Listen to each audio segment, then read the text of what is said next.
In a Moscow office in 1931, Soviet Air Force planners were drawing up specifications for a bomber to replace an aircraft that had not yet entered service. The Tupolev TB-3 was still being delivered to its first units, and already the VVS could see its limits. Aviation was changing faster than anyone could build for it. The numbers they put on paper were modest by any honest measure: a 22,000-pound bomb load, a range of about 1,250 miles, a cruising speed near 155 miles per hour at 23,000 feet. On the day they were written, those figures looked respectable. Within 2 years, they looked obsolete. Fighter aircraft were getting faster, climbing higher, and the bomber on that page would have flown straight into their guns. So the planners talked to the design bureaus, and the design bureaus talked back. By July of 1934, Andrei Tupolev had heard enough. He took the assignment himself and offered something larger than asked for. Not one airplane, but 3 variants of one airframe: a bomber, an armed escort, and a transport. By December, the funds were released, the bomb load doubled, the range nearly tripled, the ceiling climbed past 32,000 feet. The problem had just become real. The man who would actually solve it was not Tupolev. His name was Vladimir Petlyakov, and although the airplane he was about to design would carry the bureau designation ANT-42, the T, standing for Tupolev, almost every line on every drawing would be his. Tupolev managed. Petlyakov built. He started with what he knew. The Tupolev SB, also called the ANT-40, had become the Bureau's most successful design, a sleek twin-engine bomber with smooth metal skin instead of the old corrugated style. Petlyakov took its shape and scaled it up by a factor of 2. Most of the airframe would be D16 duralumin, the 2 main wing spars and 4 fuselage longerons, carrying the loads of an aircraft with a wingspan of more than 125 feet, would be high-strength steel. The fuselage came out shaped like a pear, wider at the bottom than the top, and that single choice rippled through everything else. There was no room for 2 pilots side by side. They would sit in tandem, one behind the other, set far enough back that during taxi, the man at the controls sometimes had to be guided by the crewman in the nose. Up front sat a 20mm Shvak cannon. Another waited in the tail, Shkas, machine guns covered above and below. And then, in a touch that surprised even Soviet engineers, 2 more 20mm cannons were mounted inside the inner engine nacelles, reached through a crawlway in the wing. But the real problem was altitude. The Soviet Union had not mastered supercharging, and without it, no engine could give full power at 30,000 feet. Petlyakov's answer was extraordinary. He put a 5th engine inside the airplane, a smaller Klimov M100, buried in the fuselage behind the cockpits, and used it to spin a centrifugal blower at 25,000 revolutions per minute. That blower fed compressed air through aluminum pipes to the 4 main engines on the wings. Those 4 engines were the 950 horsepower Mikulin M34 FRN. The 5th was the Klimov M100. 2 different engines, 2 separate supply chains, a future crisis, already written into the design. By the fall of 1936, the airframe was sitting in a hangar at Kodinka Aerodrome outside Moscow, finished and waiting. It had no engines. It would not have any for another 5 weeks. The reasons it had to wait were not simple, and they did not arrive one at a time. The first had nothing to do with the bomber at all. On the May 18th, 1935, the gigantic AN-20 Maxim Gorky Tupolev's flying showpiece, the largest aircraft in the world, collided with a fighter performing aerobatics over Moscow and crashed into a neighborhood. 45 people died. Stalin demanded a replacement, and Tupolev, the man supposed to be guiding the ANT-42, was pulled away to deliver what. The second problem was steel. The Lenin steelworks could not supply the high-strength alloy needed for the spars and longerons, and without it, the wings could not be safely attached to the fuselage. The third was the Air Force itself. The VVS kept revising the specifications, unable to decide what kind of bomber it wanted. And the fourth, quietly the worst, was the Mikulin M34 engine, already running behind schedule, with no clear date for delivery. When the engines finally arrived and the airplane lifted off on the December 27th, 1936, the supercharger system was still missing. Mikhail Gromov, one of the finest test pilots in the Soviet Union, flew it underpowered. He came back impressed. The aircraft was stable, the ailerons responsive. His only real complaints were a rudder that lost authority at low speeds and engines that ran hot. Both were fixed within months. The rudder was redesigned with more surface area. The radiators moved into deep ducts beneath the inner engines, fed by clamshell doors that could redirect airflow if a power plant failed. For a short time, everything looked as if it would work. Then came 1937. It is not enough to call it a year. It was a tremor that ran through every level of Soviet life, and the bomber program stood directly on the fault line. The Great Purge had begun, and Stalin's secret police, the NKVD, were arresting men in every factory, every design bureau, every regiment of the Air Force. Andrei Tupolev was taken. Vladimir Petlyakov was taken. The director of the Frunze engine plant where the M-34 was built was taken too, and his arrest came at the worst possible moment. Just as a more powerful version of the engine was about to be approved for production, thousands of Air Force officers vanished. So did engineers, foremen, draftsmen, entire layers of the men who knew how to build airplanes. Petlyakov did not stop designing. He could not. He was moved to a sharashka, a prison workshop where engineers who had fallen out of Stalin's favor were forced to keep working behind bars. From inside one of those rooms, he continued to refine the aircraft that had become his life's work. In April of 1938, the airplane was officially accepted into service as the TB-7. 3 months later, in July, the second prototype lifted off for the first time.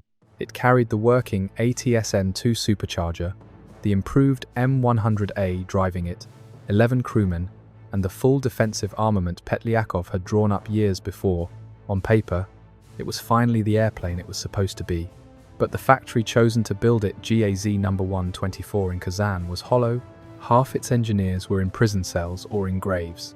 The supply of engines was tangled beyond reason. Production crawled forward at a pace that almost looked like standing still. By the end of 1939, the first series production, TB-7, was ready. It took off on skis, climbed into the winter sky, and when it came back down, the skis broke. The engineers discovered something useful in that moment. The aircraft's main wheels over 5 feet across could handle ice and snow without help. The TB-7 became one of the few Soviet bombers to abandon skis entirely. It was a small victory. There was an ocean of trouble all around it. The trouble took its next form early in 1940, when a notice reached GAZ No. 124 in Kazan. Production of the M34 engine, the heart of the airplane, was being shut down. Someone in the upper reaches of the design team made a hard decision.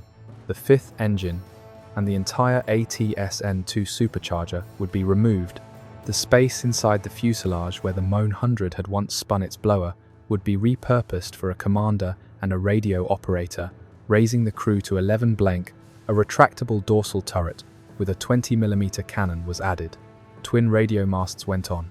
The navigation and communication gear was modernized. The airplane was redesigned at the last possible moment, and not because anyone wanted to. In May, Commissar Kaganovich was appointed to take over the project from I.F. Nezval, who had himself replaced Petlyakov after the arrests. Kaganovich pushed hard for a fresh idea: diesels. The Cheromsky M30 produced 1,400 horsepower.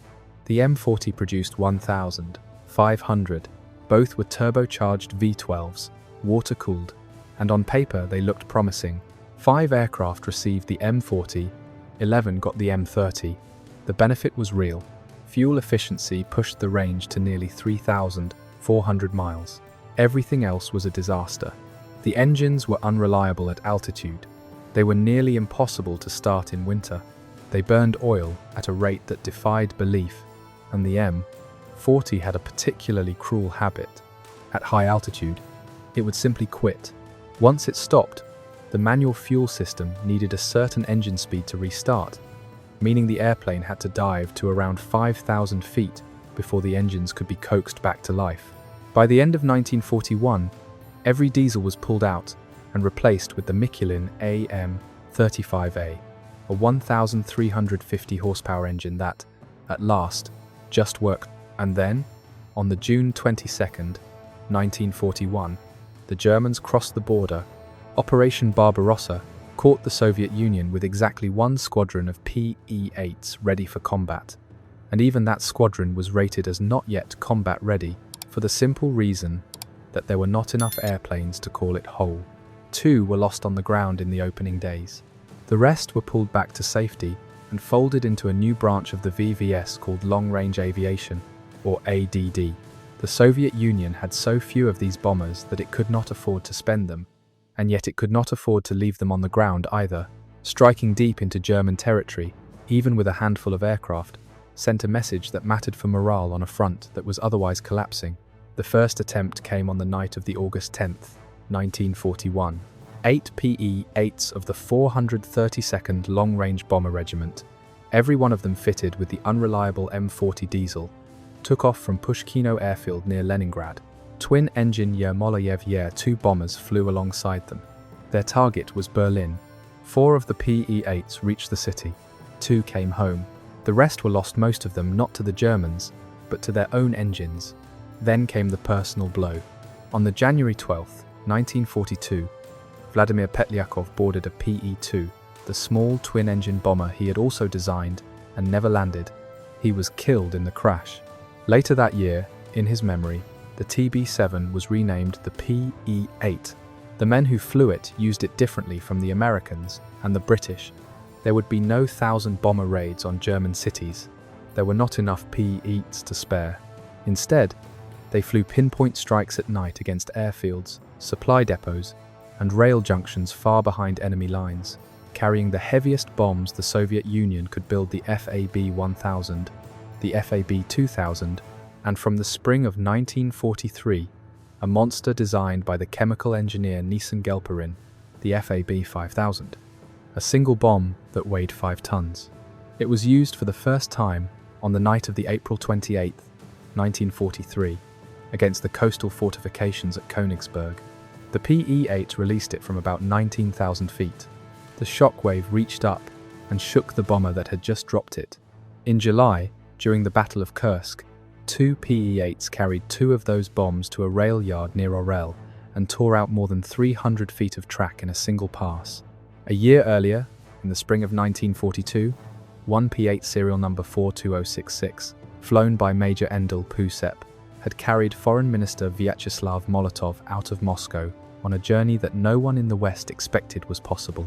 The route ran from Moscow to RAF Teeling in Scotland, then by train to London, then by air through Iceland, Goose Bay in Canada, and finally Washington, D.C. Stalin had refused British and American offers of transport. The mission would be flown in a Soviet airplane or not at all.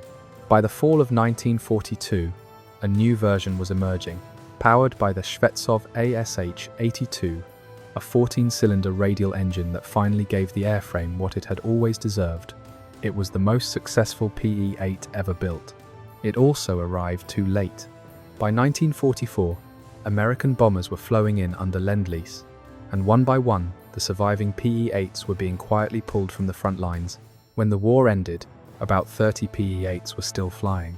And in peace, this airplane that had never quite belonged to its own war began to find roles that suited it.